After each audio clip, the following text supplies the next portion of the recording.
अस्सलाम वालेकुम मोअज़्ज़ज़ ख़वातीन साहब, प्रोग्राम राइट एंगल के साथ मैं हूं अली मुमताज़। नाज़रीन, एक बात तो तय है कि आजकल के दौर में हम जिस तरह के माशरे में अब रह रहे हैं, और जिस तरह का माशरा इसलिए कि हम उसको एक्सेप्ट भी कर चुके हैं जो हमारे माशरती मसाइल हैं, और चूंकि हम एक्सेप्ट कर चुके हैं तो हम उनको तस्लीम भी करते हैं और उनको ठीक करने की उन इश्यूज़ को ठीक करने की कोशिश नहीं करते हैं। मैं यहाँ पर बात करना चाह रहा हूँ अफवाहों की। अफवाहें हमारी सोसाइटी में, हमारे माशरे में जहाँ कहीं भी किसी को कोई भी बात सुनने को मिलती है, चाहे वो कोई सियासी मामला हो, चाहे कोई दफ्तरी मामला हो, चाहे कोई घरेलू मामला हो, चाहे कोई कारोबारी मामला हो, जब कहीं से कुछ भी सुनने को मिलता है हम फौरी तौर पर उसको सच तस्लीम करते हैं। और फिर जैसा कि अब दौर है सोशल मीडिया का, तो फौरी तौर पर अपने अपने सोशल मीडिया अकाउंट्स पे लोग उस बात को जब लिखते हैं तो उसकी तशहीर करते हैं, उस बात को फैलाते हैं, और वो इस तरह से अफवाह आगे से आगे बढ़ती चली जाती है। और जहां जहां जाती है वो सब उसको सही मान रहे होते हैं। कोई तस्वीर भी लगा दी जाती है और कह दिया जाता है कि ये अब की है, तो फौरन लोग मान जाते हैं कि जी अब की है। कोई वीडियो लगा दी जाती है और पुरानी वीडियो होती है तो उस पर भी लोग कह देते हैं कि जी ये अब की है। लोग तस्दीक नहीं करते, यानी कि वेरीफाई नहीं करते, और वेरीफाई किए बगैर उस बात को तस्लीम करके जहन भी अपना बना लेते हैं, यानी कि इस पर उनकी जहन साजी भी होती है। ये अफवाहों की बात मैं इसलिए कर रहा हूं कि हमारे सियासी जो माहौल चल रहा है इसमें भी मुख्तलिफ मामलात पर मुख्तलिफ अफवाहें सामने आती हैं। मुज़ाकरात की बात होती है, खैर मुज़ाकरात की बात तो जब भी होती है तो उसको तो पॉजिटिवली लेना चाहिए। फिर डील की बात होती है, फिर ढील की बात होती है, फिर जवाब आता है, कहा जाता है कि जी ना डील है ना ढील है। फिर ये साथ में हवाला दिया जाता है कि अगर ना डील है और ना ढील है तो माजी में भी ऐसा होता चला आया है। फिर उसके बाद हमारे जो इकोनॉमी के इश्यूज हैं, जो मामलात हैं, उस पर भी बहुत सी अफवाहें होती हैं। अब आज इसहाक डार साहब ने, फेडरल मिनिस्टर ऑफ फाइनेंस ने एक प्रेस कॉन्फ्रेंस की, और उस प्रेस कॉन्फ्रेंस में उन्होंने कहा कि जी ये जो बात की जा रही है कि डीजल के और पेट्रोल के हमारे पास रिजर्व्स अगले 3-4 रोज में बहुत कम हो जाएंगे, उन्होंने कहा जी ऐसा कुछ भी नहीं है। फिर उन्होंने करंट अकाउंट डेफिसिट की बात की, फिर उन्होंने डिफॉल्ट की बात की कि ये सारी अफवाहें हैं जो चल रही हैं, और उन्होंने कहा कि जो उनकी तरफ से मैनेज किया जा रहा है और जो पेमेंट्स हैं उन पेमेंट्स का इंतजाम हो चुका है। तो अगर हम इन अफवाहों में ही जिंदगी बसर करते रहेंगे तो मेरा ख्याल में तरक्की जो हम चाहते हैं कि हम करें, हम उससे बहुत दूर हो जाएंगे। कैसे इन अफवाहों से बचा जा सकता है, और आज के प्रोग्राम में हम ये भी डिस्कस करेंगे कि जो सियासी माहौल है उसमें अब आने वाले दिनों में क्या होने वाला है। क्या मुज़ाकरात होंगे, यानी कि पीडीएम के और पीटीआई के दरमियान, जिस तरह पहले भी करवाने की कोशिश की गई थी, जिसमें इतलात के मुताबिक सरदार अयाज सादिक साहब और ख्वाजा साद रफीक साहब ने मुलाकात की थी। दूसरी तरफ से असद कैसर साहब थे पीटीआई की तरफ से, और परवेज खटक साहब थे। और फिर वो बस एक ही मरतबा में मुलाकात हुई, और फिर उसके बाद इस्लामाबाद में मरगला रोड पर यह मुलाकात हुई, और उस मुलाकात के बाद मजीद मुलाकातें नहीं हुई। इमरान खान साहब का मार्च अब पिंडी की कॉल दी जा चुकी है, पिंडी पहुंचना है, आर्मी चीफ की तकर्रुरी का मामला है, इलेक्शंस का मुतालबा पीटीआई की तरफ से है, क्या उस मुतालबे पर कोई अमल दरामद होगा या नहीं होगा। और फिर वही एक बार फिर कहूंगा कि जी अफवाहें हैं, लेकिन उसको क्लियर करने के लिए पूछना भी बहुत जरूरी है कि ये अफवाहें चल रही हैं कि फेडरल गवर्नमेंट की और इस्टेब्लिशमेंट की आपस में नहीं बन पा रही है। आज के प्रोग्राम में जी इस पर डिस्कशन करने के लिए हमें ज्वाइन किया है पाकिस्तान मुस्लिम नवाज से राना एहसान अफजल साहब ने। राना साहब का बहुत बहुत शुक्रिया कि आपने हमें ज्वाइन किया। पाकिस्तान तहरीक इंसाफ से हमें ज्वाइन किया है नदीम कुरैशी साहब ने। नदीम कुरैशी साहब, आपका बहुत बहुत शुक्रिया for joining us on the show tonight. सबसे पहले हमारे साथ जी निसार खोड़ो साहब भी हैं पाकिस्तान पीपल्स पार्टी से। खोड़ो साहब, आपको बहुत बहुत शुक्रिया कि आपने हमें ज्वाइन किया। सबसे पहले राना एहसान अफजल साहब, आपसे गुफ्तगू का आगाज करते हैं। अफवाहों को लेकर क्या कहेंगे? बिस्मिल्लाहिर्रहमानिर्रहीम। देखें, अफवाहों के जो मास्टर मेकर हैं या प्रोपेगेंडा को बहुत अच्छे तरीके से, जिसमें पीएचडी किसी ने की हुई है, तो वो इमरान खान साहब हैं। और हम कह रहे हैं कि मुल्क डिफॉल्ट नहीं कर रहा। आपने बड़ी कोशिश की अपने दौरे हुकूमत में, उसको हमने आईएमएफ के मुआहदा करके बचा लिया, और आगे भी इसके इम्कानात नहीं है, लेकिन वो पूरी अवाम को दिन रात सुबह शाम बताते हैं कि मुल्क डिफॉल्ट होने लगा है, इसलिए आप हमें ले आए। हमने जो मीशत का ऑपरेशन करना था वो हमने करके, उसको तबाह करके, फिर हमने आलमी साजिश का ढोंग रचा के, हम मुल्क में इंतशार, पॉलिटिकल इंस्टेबिलिटी फैला के, अब हम कह रहे हैं कि मुल्क में डिफॉल्ट हो जाएगा, आप हमें फिर से ले आए। तो ये जो अफवाहों का जो एक कह लें कि जो साइकिल और पॉलिटिकल इंस्टेबिलिटी का जो साइकिल इमरान खान ने इस मुल्क के अंदर जो है वो फैलाया हुआ है, और उसके अंदर में अगर आगे आप मुझे इजाजत दें, आर्मी चीफ की तकर्री का किस तरीके से तमाशा बनाया गया कि जी इसको आप जो है एक्सटेंशन दे दें, फिर फिर आएंगे इलेक्शन, फिर उसके बाद सिलेक्शन होगी, ये चोर हैं, ये नहीं कर सकते।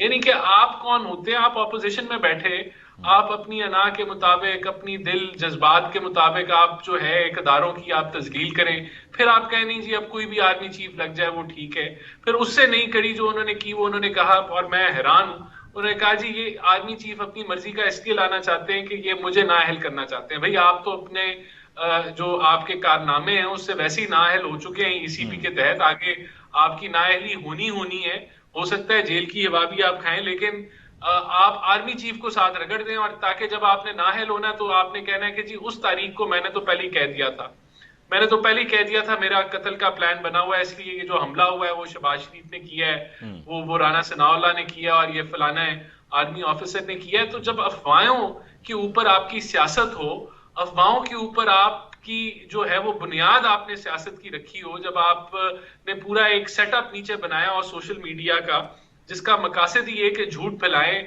लोगों को गुमराह करें, और उसके ऊपर हम सियासत करेंगे, तो फिर ये पूरा जो माहौल, जो अफवाहों की जो बात हो रही है, पूरे मुल्क का माहौल खराब होता है।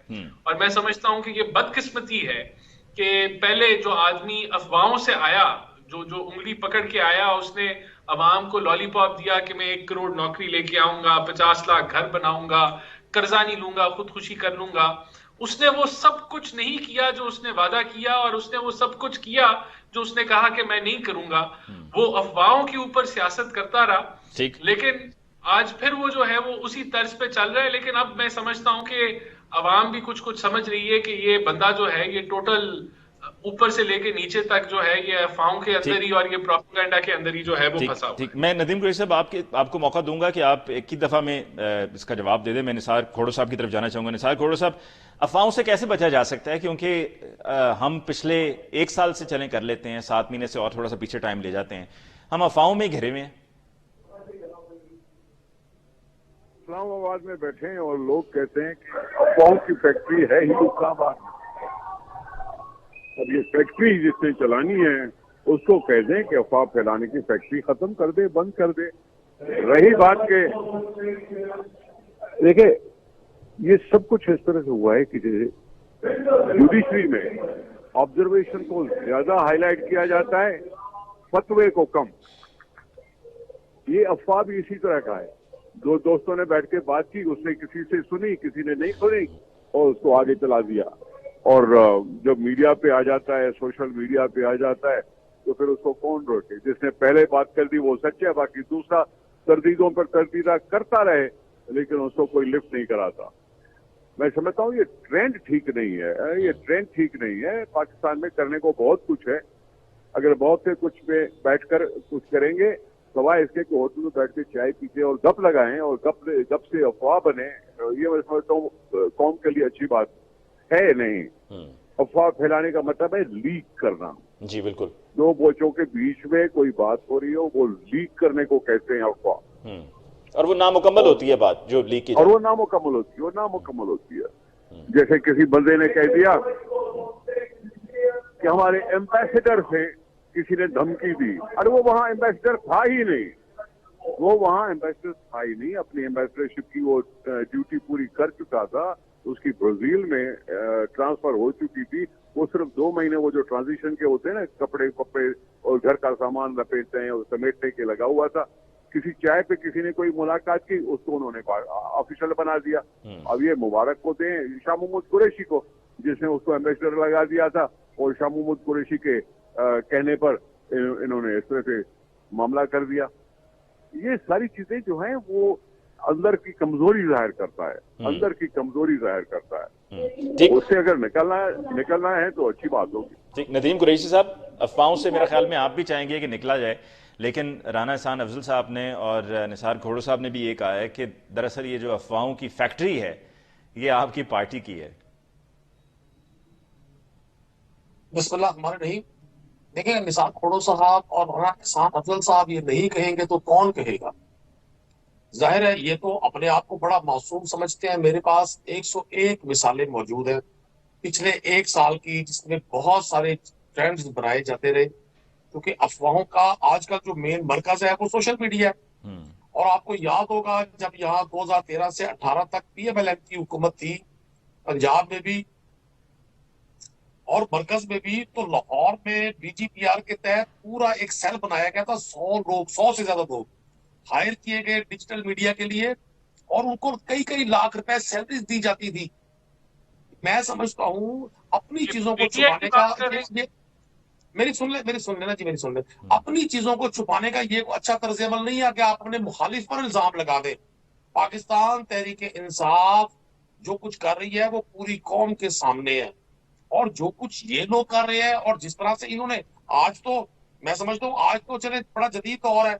ये एक जमाना था जब पीपल्स पार्टी की गवर्नमेंट थी और एतजाज अहसन साहब इंटीरियर मिनिस्टर थे, तो PMLN ने उस वक्त इल्जाम लगाया था कि जी सिखों की खालिस्तान तहरीक की सारी फहरिस्तें पाकिस्तान की उस वक्त की गवर्नमेंट ने इंडिया को दी, और आज तक बहुत सारे खालसा तहरीक के लोग पाकिस्तान की उस वक्त की हुकूमत को मुर्दे इल्जाम ठहराते हैं। जरनैल सिंह भंडरावाला की मौत का और उन तमाम सिखों की मौत का जो उस वक्त इंडियन फोर्सेस ने की थी, तो क्या ये अफवाह PMLN ने नहीं फैलाई थी और आज तक तारीख का हिस्सा वो PMLN के जरिए से नहीं बना था? तो बहुत सारे पाकिस्तान में रीत रिवाज, तहरीक इंसाफ तो पिछले 3.5 साल से इक़्तिदार में आई, और भाई 40 साल तो आप लोग रहे। किसने हमें कहा था? मुझे फिर भी ये लफ्ज दोहराने पड़ते हैं। लेकिन अभी अगर हम मौजूदा हालात की बात करें नदीम कुरैशी साहब, तो ये भी आर्मी चीफ की तकरीर के मामले पर भी आपकी पार्टी की तरफ से ये बातें शुरू हो चुकी हैं कि जी फड्डा हो गया है, आपस में इख्तलाफ है। मौजूदा देखिए अली साहब, आप हाल की बात माजी को जोड़े बगैर नहीं कर सकते। हाल और माजी मिलकर ही मुस्तकबिल की तरफ जाते हैं। पाकिस्तान में सियासत को जितनी खारी सियासतदानों के लिए, सियासी वर्करों के लिए, इन दोनों जमातों ने एक दूसरे पर इल्जाम लगा कर की, और तारीख में नाम लिखे जाएंगे। ये राजा रेंटल, मिस्टर 10%, मिस्टर एफर्डीन, मौलाना डीजल, ये सारे नाम इन्होंने दिए। इन्होंने अपने मुखालिफिन के हवाले से अफवाहों की गर्म रखी, और इमरान खान तो एक ऐसी शख्सियत का नाम है जिसने इनके कई हुई चीजों को इकट्ठा करके कौम के सामने उन लोगों का नहीं, लेकिन आपकी पार्टी को फौरी तौर पर यहां पर देखें, अभी राणा साहब खामोशी से सुन रहे हैं, लेकिन आई एम श्योर कि राणा साहब अगर पॉइंट को इस पर टेकअप करना चाहें तो इस पर वो 35 पंक्चर का भी हवाला देना चाहेंगे जो आपकी पार्टी की तरफ से टेकअप किया गया था। जी नदीम कुरैशी साहब।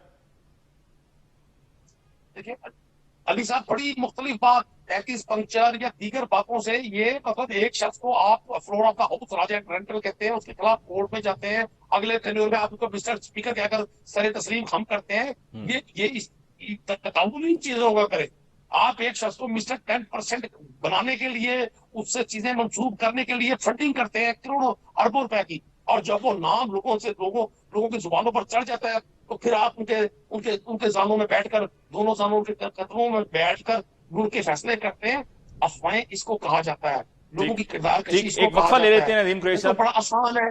एक मुख्तसर वक्फा लेते हैं, वक्फे के बाद वापस लौट कर आएंगे तो यहीं से बात को आगे बढ़ाएंगे। हमारे साथ रहिए।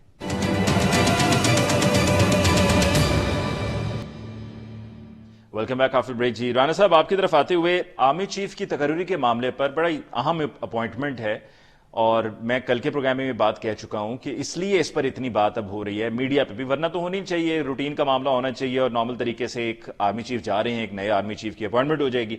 लेकिन इस पर चूंकि तमाम पॉलिटिकल पार्टीज ने ये तासुर दिया है कि उनके स्टेक्स हैं इसमें, और जो भी पहले प्रोग्राम के हिस्से में आप कह रहे थे उसमें आप ही की पार्टी की तरफ से, खुर्रम दस्तगीर साहब की तरफ से कहा गया था, मैंने कल के प्रोग्राम में भी कोट किया था कि जी उनसे कहा गया था कि अगर आप हुकूमत नहीं संभालेंगे तो जनरल फैज को बना दिया जाएगा आर्मी चीफ, और अगर जनरल फैज आर्मी चीफ बन गए तो फिर आप लोग सब होंगे जेल में। तो इसलिए फिर उन्होंने ये कड़वा घूंट पी लिया, यानी कि इतनी मुश्किल मौशी सूरत हाल में भी मुल्क में आकर हुकूमत उन्होंने संभाल ली। तो अब ये अहम तकर्री के मामले पर क्या आपके और इस्टेब्लिशमेंट के दरमियान इख्तलाफात हैं? देखिए बिल्कुल भी नहीं है, और जो बात आपने जिसका हवाला दिया, देखिए उस चीज को तो इमरान खान साहब खुद तस्लीम कर चुके हैं। मेरे ख्याल से गालिबन जून में उन्होंने कहा था कि हम तो सेनेट के नंबर भी इनसे पूरे करवाते रहे हैं, और फिर आर्मी चीफ ने भी कहा, यानी कि आर्मी की तरफ से भी सॉरी मैसेज आया कि हम लोग अब सियासत में हिस्सा नहीं डालना चाहते, हमने जो करना था, यानी कि पहले वो जो भी कुछ उन्होंने किया वो समझते हैं कि सियासत में उनकी अमल दखल नहीं होनी चाहिए, जो कि खुश आइन बात है। तो इस चीज का जो इनके अभी ये बड़ी डिटेल में बता रहे थे कि मिस्टर 10% और फलाना ढमकाना, तो जो सबसे बड़े पंजाब के चोर हैं उन्होंने भी बड़े वाजे तरीके से बताया कि किस तरह इनकी नैपियां चेंज होती थी।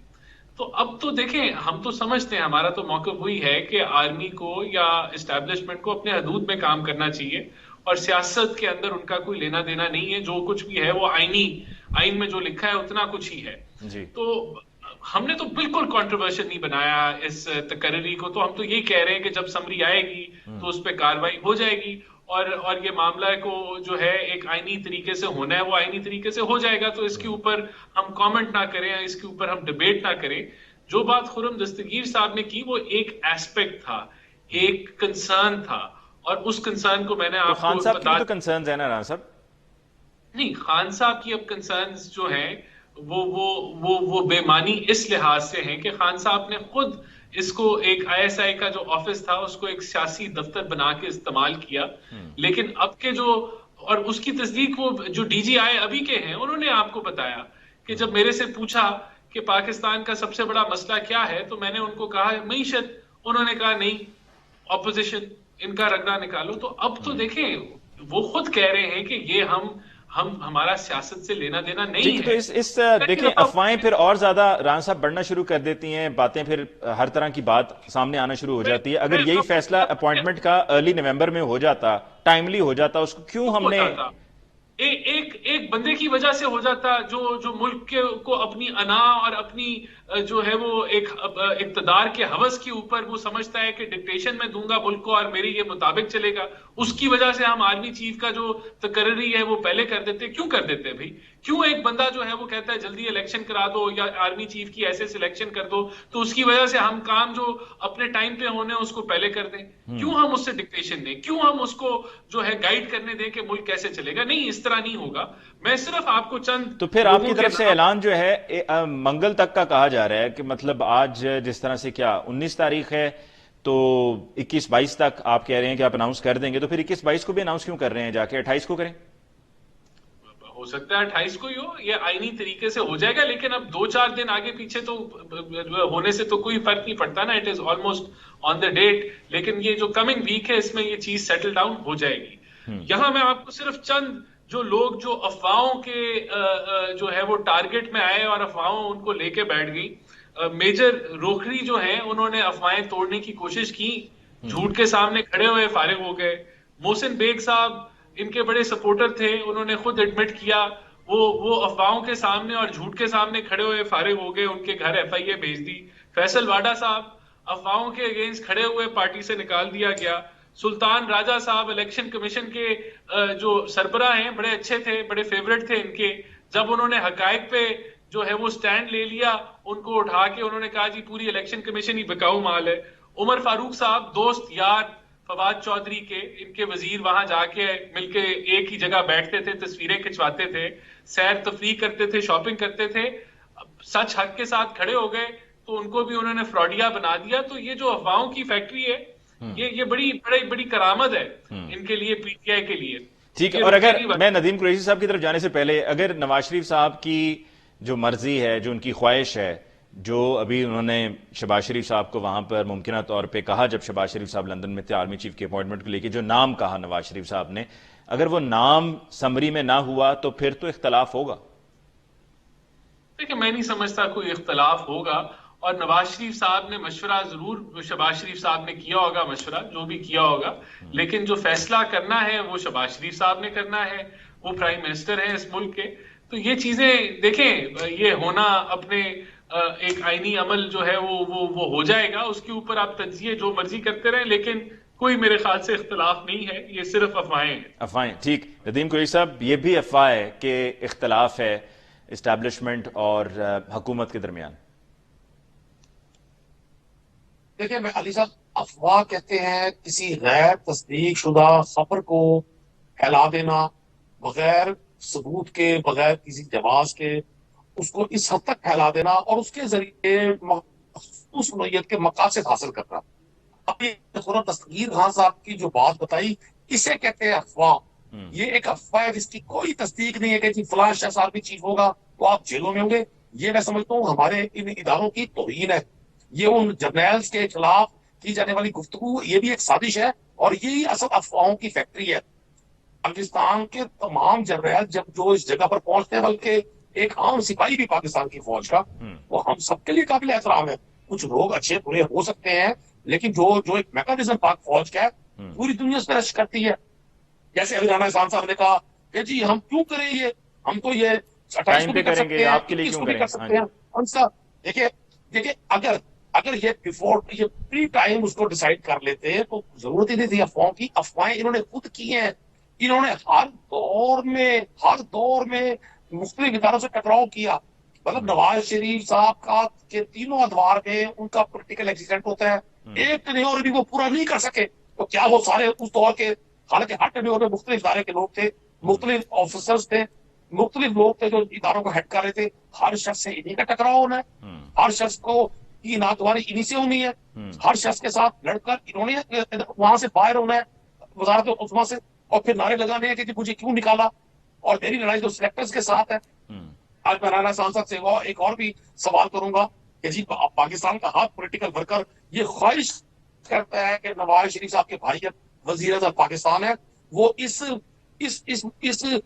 सवाल का भी हल दे दे, इस मंबे को भी, इस वो जो क्या वो लफ्ज एक खास इस्तेमाल करते हैं, इसको इसको भी इसका भी सुराग लगा ले इस रास्ते का कि उन्हें निकाला किसने था। वो जो गला फाड़ फाड़ कर चीखते थे मुझे किसने क्यों निकाला, मुझे क्यों निकाला, उस कैरेक्टर को तलाश करके पाकिस्तानी कौम को बता दे। नहीं, ये अब वक्त आपकी दोबारा आपकी नहीं पार्टी आएगा। अब कुछ खैर जरूरी नहीं कि सिर्फ आप ही की पार्टी कुरैशी साहब, लेकिन कल से एक और चीज शुरू की हुई है सोशल मीडिया पे कि जी थप्पड़ पड़ा है, थप्पड़ पड़ा है। मैं एक चीज आपको अर्ज कर दूं, मैं एक चीज अर्ज कर दूं आपको। ये इमरान खान साहब वाली बात कर रहे अगर हैं, कोई नया कुछ चल रहा है? ये अभी के एपिसोड पर जी सोशल मीडिया देखिए, पे चल रहा है। अब देखिए, यहाँ से अंदाजा कर ले। अब राना एहसान साहब को फौरन इमरान खान याद, इनको ख्वाबों में इमरान खान, इनको सोते में जागते में इमरान खान का फोबिया हो गया। क्योंकि पहले इन्होंने ये म्यूजिकल चेयर का खेल खेला हुआ था पीपल्स पार्टी और पीएमएल ने। ये 22 करोड़ लोगों को बेवकूफ बनाते थे, गालियां भी बकते थे, और एक बार इक़्तिदार उसका, दूसरी बार इक़्तिदार दूसरे का। अब लोगों को पता चल गया, ये एक्सपोज हो गए हैं। इनको दिन में सूरज की रोशनी की बजाय इमरान खान नजर आता है, रात को चांद सितारों की बजाय इमरान खान नजर आता है। ये एटीएम मशीन में जाते हैं, इनको कैश की फिक्र की बजाय इमरान खान नजर आता है। ये खाने की चीज खाते हैं तो इनको डिश में इमरान खान नजर आता है। ये अल्लाह की ब्लेसिंग है उस शख्स पर कि उसके साथ आवाम की इतनी बड़ी अच्छा, मुझे वक्फे में जाना है, लेकिन जाते जाते जरा ये बता दें कुरैशी साहब ये बता दें, ये पिंडी पहुंचकर आप क्या करेंगे? धरना देंगे, जलसा करेंगे, क्या करेंगे आप? देखिए, हमारा कल भी एक मुतालबा था, आज भी एक मुतालबा है। पाकिस्तान में इस बदतरीन पॉलिटिकल इंस्टेबिलिटी और जिसकी वजह से इंस्टेबिलिटी और जिसकी वजह से पाकिस्तान के मुआशी हालात इस कदर दगरगू हो गए हैं कि वजीर खजाना साहब को आकर कि हमारे पास पेट्रोल भी मौजूद है, हमारे पास सफाई भी मौजूद है, हमारे पास रिजर्व भी है। ऐसा नहीं है। इन्होंने 7 महीने में जो NRO 2 लेने के लिए आए थे वो इन्होंने ले लिया। मैं इनसे अपील करूंगा, कौम की जान छोड़, आप लोगों के दिलों से उतर गए हैं। 17 जुलाई को कौम ने फैसला दिया, 16 अक्टूबर को लोगों ने फैसला दिया, NA-45 पूर्व में लोगों ने फैसला दिया। आप किस चीज का इंतजार कर रहे हैं? चले नदीम कुरैशी साहब, एक ब्रेक ले लूं, क्विक ब्रेक ले लूं जी, उसके बाद फिर मैं वापस लौट के आऊंगा तो बात को यहीं से आगे बढ़ाएंगे। हमारे साथ रहिए। वेलकम बैक आफ्टर ब्रेक जी। राणा साहब, पिंडी पहुंचने का ऐलान हो चुका है और पिंडी पहुंचेंगे तो जाहिर सी बात है जीबी से भी लोग आएंगे, जेके से भी आएंगे, केपीके से भी आएंगे, पंजाब से भी आएंगे, और क्राउड तो अच्छा खासा वहां पर मरी रोड पर मौजूद होगा। तो क्या आप नहीं समझते कि ये सब करने से बेहतर, क्योंकि देखें जब इस तरह से कोई भी कॉल या अनसर्टेनिटी होती है, आप तो बहुत अच्छी तरह से समझते हैं, आपका ताल्लुक भी फैसलाबाद से है, कि एक अनसर्टन सिचुएशन की वजह से जो हमारी बिजनेस एक्टिविटीज हैं और जो ये कारोबारी पहिया है ये किस तरह से जाम हो जाता है, और फिर हमारी मैशत जो पहले ही इतनी कोई अच्छी उसकी हवाले से अच्छी खबरें नहीं सुनने को मिल रही होती हैं, वी स्ट्रगलिंग, तो वो मजीद हम स्ट्रगल करते हैं, मजीद हम पीछे चले जाते हैं। तो why not sit and talk, इस मामले को क्यों नहीं बैठकर आप वक्त से पहले ही हल कर लें? इलेक्शंस की बात करते हैं, ठीक है, दे दें कोई तारीख, दे दें, बात मुकाएं, खत्म करें। देखिए, बिल्कुल आपने सही कहा, और इस चीज को इमरान खान साहब भी बहुत अच्छे तरीके से समझते हैं कि पॉलिटिकल स्टेबिलिटी आ गई तो मीशत और बेहतर हो जाएगी, और यही उनका खौफ है कि कहीं मीशत बेहतर ना हो जाए और अवाम जो है उनकी जिंदगी में आसानी ना आ जाए, क्योंकि हुकूमत जो है वो PMLN की है या PDM की है, तो इस दौर में कोई बेहतरी ना आ जाए तो मैं पॉलिटिकल इस्तेहकाम ना आने दूं। देखिए, आपने सही कहा, हम बैठ जाते हैं, हम इलेक्शन की डेट दे देते हैं कि जी इमरान खान अवाम लेके आ रहा है, और उस अवाम के खौफ और डर से हम लोग जो है इलेक्शन मार्च में अनाउंस कर देते हैं कि चले मार्च में कर देते हैं। 3 माह बाद जो है वो केयर टेकर हुकूमत आती है, नई हुकूमत आ जाती है। फिर इस ट्रेंड के ऊपर फिर जो है ऑपोजिशन बंदे ले आएगी कि जी अब इलेक्शन फिर करा दें, 6-8 महीने गुजर गए अगली हुकूमत के, तो अब जो है दोबारा से यानी कि आप ये कहना चाह रहे हैं कि इसको एज अ प्रेसिडेंट नहीं आप चाहते कि सेट कर दिया जाए कि जी आप आए, लोगों को लेकर आए, निकलें सड़कों पर एहतजाज करें और अपनी मर्जी करवा लें? बिल्कुल, देखिए ये अगर आप ये ट्रेंड सेट कर देंगे कि एक बंदा उसका दिल कर रहा है कि भाई मुझे, उसको लगता है कि मैं बड़ा पॉपुलर हूं, या अभी जो है वो मेरा जो झूठ है वो नहीं पकड़ा गया, अभी भी लोग इस झूठ को मानते हैं कि यहाँ आलमी साजिश हुई है और मैं चोर भी नहीं हूं, तोशाखाना में पकड़ा भी गया हूं, लेकिन अभी और भी कोई चोरी ना आ जाए मेरी सामने, तो उससे पहले पहले मैं इलेक्शन करा लूं ताकि जो मैंने जो कारनामे अंजाम दिए हैं वो छुप जाएं और वो लोगों के सामने ना आए, मेरी पॉपुलैरिटी जो है वो जो उसको लगता है कि रहे वो अभी बरकरार रहे, तो भाई इलेक्शन हो जाए। तो इस बहाने पे हम इलेक्शन करा दें तो फिर जमहूरियत कैसे चलेगी? मुझे बताया नहीं चल सकती ना। तो ये चीज मुश्किल नहीं है समझना। ये इमरान खान साहब को समझ नहीं आ रही कि भाई वो इतना बड़ा अभी लीडर नहीं है कि उसकी ख्वाहिशात के ऊपर पाकिस्तान का आइन जो है वो सर झुका ले, हुकूमत पाकिस्तान जो है उसके प्रेशर में आके इलेक्शन करा दे। ऐसे उसके प्रेशर में नहीं होगा ये सब कुछ। अच्छा, आ जाए ऑपोजिशन में ये भी बात वैसे हो रही है राणा साहब कि आप एक दफा फिर इस मौके की तलाश में हैं कि कुछ ऐसा हो जाए जिससे आप फिर लोगों में जाएं और सिंपथीज हों लोगों की आपके साथ, यानी कि सियासी शहीद हो जाएं और फिर आप जाएं इलेक्शन कैंपेन में और आपके पास there will be something to sell. अगर ऐसे हो जाए तो बड़ी अच्छी बात है, लेकिन मेरा नहीं ख्याल ऐसी कोई प्लानिंग है हमारी। लेकिन जो हकीकत है, हम जो चाहते हैं वो मैं आपको बता देता हूं। चाहते हम ये कि ये ऑपोजिशन जो है ये अपनी इक्तदार, ये अपने ऐवानों में आए, ऐवान में बैठ के हम बातचीत करते हैं। प्रेशर से हम इनको डेट नहीं देंगे, बातचीत के जरिए शायद हम डेट दे दें, ऐवान में आए, असेंबलियों में आए, बैठे बातचीत करें, फिर शायद हम इलेक्शन जो है वो पहले करा दें। लेकिन अगर ये तासुर देना चाहते हैं कि जी ये चंद 100 लोग या चंद 1000 लोग उन्होंने जी हुकूमत को यरगमाल बना के हमने देखो अपनी डिमांड्स पूरी कर ली, तो इस तरह नहीं कुछ। ठीक, नदीम कुरैशी साहब, इन अदर वर्ड्स राणा साहब का कहना है कि जी बदमाशी से अगर आप समझते हैं कि आप आएंगे और आप अपनी मर्जी करवा लेंगे तो वो नहीं होगा। पार्लियामेंट में आए, वहां पर बैठकर बात करें और फिर इलेक्शंस की डेट भी मिल जाएगी। अली साहब, सर्टिफाइड बदमाशों से हमारी जरूरत है बदमाशी करें? हम तो शरीफ लोग हैं, सीधे साधे लोग हैं। हमारे साथ तो जो 23 और 25 मई के दरमियानी रात हुआ पंजाब की, जब आप ये वैसे बात करते हैं ना नदीम कुरैशी साहब, तो गवर्नमेंट की तरफ से वो फिर अली अमीन गंडापुर साहब की ऑडियो निकाल के सुना दी जाती है कि देखें सुने ये क्या है ये। लेकिन एक आध लोग हमारे पास इनके मिजाज के हैं, हालांकि अली अमीन गंडापुर के साथ भी शरीफ आदमी हैं, वो भी इनके किसी अमल के जवाब में रद्द-ए-अमल करते हैं। अमूमी पाकिस्तान तहरीक इंसाफ के पास उस तरह के लोग नहीं है।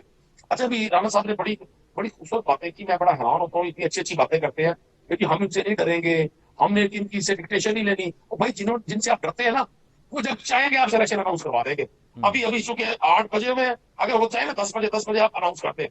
यही नवाज शरीफ साहब थे ना जो कहा करते थे ये मुंह और कसूर की दाग। हमजा शबाज ने कहा था मैं इनको शेरवानी का बटन भी नहीं दूंगा। लोग गलियों में कहेंगे देखिए वो वजीर आजम आ रहा है, वजीर आजम आ रहा है। फिर वजीर आजम बने तो बड़ा हुक्मा शख्स कोई खा ले, बड़ी बात नहीं करनी चाहिए। अल्लाह के यहाँ ये पसंदीदा अमल नहीं होता। आजजी, इंकसारी, ये अल्लाह को ज्यादा पसंद है। जितनी ताकत यहाँ के मुल्क के सियासतदानों के पास है वो इनको भी पता है, राणा साहब को, और मुझे भी पता है। एक घंटे की मार है सर। वो ये सब लोग आगे पढ़ के ना एक्सट्रैक्शन दे रहे थे नेशनल असेंबली में, स्पीचेस भी कर रहे थे, तो जितने इनकलाबी बने फिरते हैं और कहा करते थे इसमें बड़ा नजरियाती हूँ। मैं सवाल कर रहा हूँ, मुझे कोई शख्स जवाब नहीं देता। नवाज शरीफ साहब के पास अब कौन सा अमर माने हैं कि वो उस शख्स को तलाश नहीं कर रहे जिसने उनको निकाला था। मुझे लोगों ने मना किया यार क्वेश्चन ना किया करें आप, यार मैं क्वेश्चन करूंगा क्योंकि मैं तारीख का स्टूडेंट हूँ, मैं पॉलिटिक्स का स्टूडेंट हूँ। मेरी ख्वाहिश है कि इस राज से, सरपस्ता राज से भी पर्दा इसी दौर में उठे। ये जो अफवाहें झूठ सच की उड़ती है, तोशाखाना, भाई आपने 7 माह के इक़्तिदार में उस शख्स पर एक करप्शन का केस ना निकला, ना उसके कोई इवन फील्ड के महलात बरामद हुए, ना कोई सरे महल पता लगा, ना कोई और चीज रुकेट हुई, ना उसने कोई रियल एस्टेट का बिजनेस शुरू किया इमरान खान ने, ना उसने पोल्ट्री बिजनेस को काबू किया, ना उसने शुगर मिल्स लगाई। आपके पास आ गई है तोशाखाना। तो मैं भी मुतालबा कर रहा हूँ चीफ जस्टिस ऑफ पाकिस्तान से, बतौर एक रुकन असम्बली के, बतौर एक आम पाकिस्तानी के 85 से लेकर आज तक के तमाम हुक्मरानों की शीट्स शाया होनी निकलनी चाहिए, चाहिए, पब्लिक बिल्कुल होनी चाहिए, निकलनी चाहिए, पता चलना चाहिए कि किस दौर में किसको क्या मिला था और फिर उसने उसको खरीदा, अली साहब, एक और बेचा, चीज। कैसे किया सब। अली साहब एक चीज सर, और कजाफी स्टेडियम में डिस्प्ले सेंटर बनना चाहिए। 85 से लेकर जितने वज़राए आज़म ने, जितने सदूर ने तोशाखाना से तहरीफ लिए, वो तहरीफ का डिस्प्ले भी हो, ताकि पता चले भाई इनको एक घड़ी बेचने की बेचा। ठीक, हमें हमें प्रोग्राम को क्लोज करना है। नदीम कोई साहब, I am running short of time. मुझे बार बार कहा जा रहा है कि प्रोग्राम को हमें अब वाइंड अप करना है। आपका हम शुक्रिया अदा करेंगे जी, आपने हमें ज्वाइन किया। निसार खोरो साहब, आपको बहुत बहुत शुक्रिया। राना साहब, आपको बहुत बहुत शुक्रिया। नाज़रीन, इसके साथ ही आज के प्रोग्राम का वक्त खत्म हुआ चाहता है। मुझे अली मुमताज़ को दीजिए इजाजत। अल्लाह निगहबान।